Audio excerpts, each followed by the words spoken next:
Good afternoon from Delhi Book Fair's Pragati Vichar Literature Festival.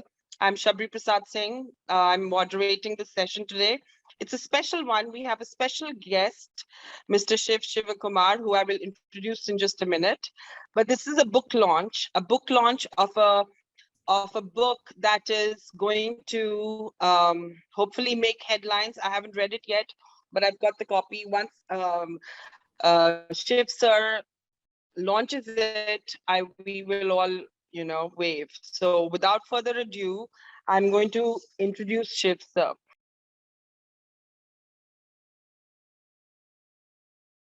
So formally, I'm really happy to unveil the launching of this book, which is India Vision by Kapil and Bhushan. And it's a slim book. It's not more than 100 pages or so. It's an easy read. I got the book 2 days ago and I read it fully end to end. And I've listed down 10 things, which I think are important points you might want to think about. You might not agree with everything the author said. That's true of any book, but I'm sure that it will make you think. So the first point, which I liked from this book by Kapil and Bhushan, is money is about, power is about money and control.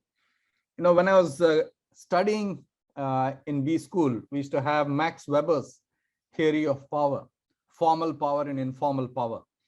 And at one level, formal power is about money. At another level, informal power, for whatever set of reasons, is about control. The control you have over somebody else is informal in many a case. So that's point number one that I picked up. Point number two I picked up is equality does not mean entitlement. And this is true even in organizations. In organizations, when somebody joins, somebody says, you know what, I'm 2000 batch of MBA, so I should be treated the same as anybody else in the 2000 batch. That is entitlement in my book. That's not wrong. Because you passed out in 2000 does not mean your career will have the same progression as anybody else. So equality should not be equal to entitlement, and we must be competitive. We must stay competitive. Otherwise, just going by a batch syndrome or whatever it is not right. I think the army is a great institution which does not rely on that. The army says always that, performance matters and the very best people make it to the top. Third, and I like this comment where the authors say tolerance towards intolerance is actually bad. And that's very true. Even in the corporate world, when you see something wrong and you tolerate it, when you see bad behavior in a meeting, when you see things which are not right and you keep quiet, then you're actually, aiding it. Then people think it's okay to do it. Okay, so I think that's another important statement which I picked up from the book. I like this comment on corruption, where the author say corruption is equal to authority plus monopoly minus transparency. So if you look at the world, there are about 205 countries in the world. Only about 140 are free, which means they have a democracy, a working democracy, and media is free to report what it wants.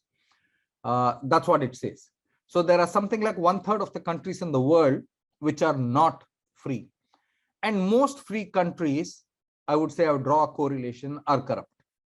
Most non-free countries are corrupt. Okay, that's what I would say, which goes back to authority plus, monopoly minus transparency.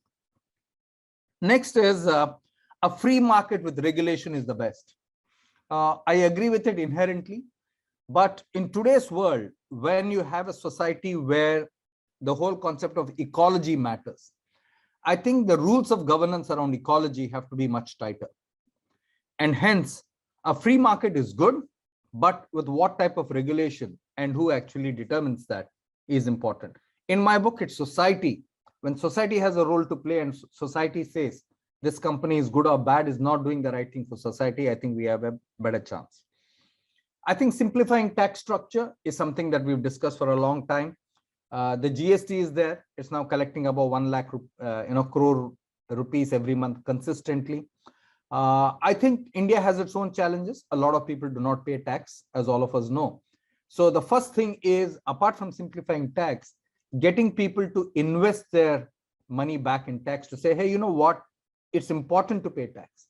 With our current low level of tax, it's unlikely that we can be an economic superpower, because we'll always have to keep borrowing.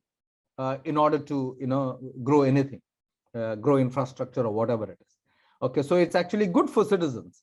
So when you go back to bureaucracy, when you go back to other things, it's good for citizens to say, hey, I pay tax. Next, I think holding public servants accountable. I think it's already happening. It's happening thanks to social media. If you look at what's happening around you, whether it's on Instagram, whether it's on LinkedIn, whether it's on Facebook, if a public figure misbehaves, if a minister lands up late for a flight and the flight waits for him, people take a picture and post it immediately. Okay. If an IAS officer in Haryana tells the police people break the farmer's heads, it's immediately captured and put everywhere, and the erring officer has been transferred. So I think social media acts as an automatic vehicle of controlling public servants. There are many governments which already say list our performance of each of our bureaucrats, and I think this will only become more rampant. It's not going to be less in my book. So that's another good idea. Okay.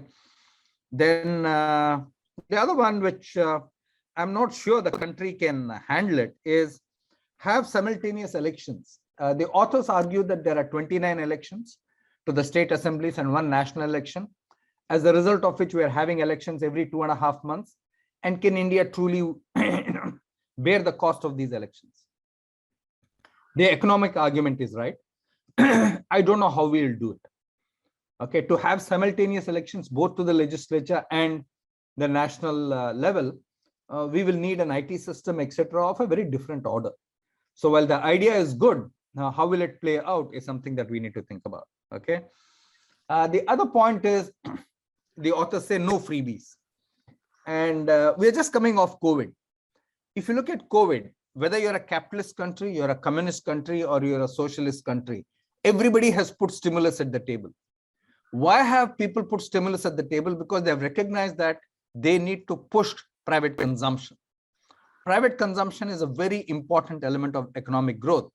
India's private consumption is about 55% contribution to GDP. America is close to 68%. So while no freebies in theory works, the biggest freebie actually which is there across the world and everybody accepts is agriculture subsidy. Even the richest countries like France, Germany, America have subsidies for their farmers. Okay, so I don't know where it will play out. I think you'll draw a line somewhere, but no freebies. Where will it end? I have no idea. And my last comment, and this coming from Kapil, I was sure that it would this thing. He says control social media. I think it's already happening. In December last year, Hindu Business Line asked me to talk about 5 trends of 2021. And one of the trends I said, I think trend number 3 was that social media will increasingly come under regulatory bodies across the world. It's already happening. So if you think of a global minimum tax on goods and services, that's the first aspect. Now, almost in every country, Australia has got Facebook and Google down to discuss with them. India has, France has. So I think social media will be regulated. I have absolutely no doubt about it. Now, whether that's good or bad for citizens and how it will play out, I don't know. But it will be up for regulation. And I enjoyed reading the book, Kapil and Bhushan. Thank you very much. And I wish you the very best as you go through your book launch. Thank you. Thank you so much, Shiv, for unveiling the book. It's tremendous to have you both, 2 people that I look up to unveil my first venture into authorship. Well, let me first say I'm not an author. This book is not necessarily me wanting to author something. This book is more about me wanting to put together a different point of view, a different perspective for people to look at. And that's what this book is about. It's called India Vision New Age Equality. And it's called that because that's what it represents. It is giving a vision for how India should be, how India could be, and what are the various aspects that are good, bad, and ugly about India. And it all is wrapped around this concept of equality. It's not the traditional way of how people look at equality. It is not talking about bringing the downtrodden up. It is not talking about subsidies or reservations or special privileges. It is not talking about women empowerment and LGBTQIA and casteism and religious equality and stuff like that. It is talking about a new paradigm that in my view need to be attained as soon as possible. That's the 21st century version of equality. We have spent 2 centuries in looking at how do we bring up people who have been oppressed over the years, over the decades, over the centuries. Now, I'm not saying that job is done. That job will perhaps never get done. And that's what makes humanity interesting. That's what makes life interesting. What I'm suggesting is that we need to change the paradigm. While there may be some versions of helping out the ones who have been oppressed, helping them out to come up, there needs to be equality at all levels to be given to people.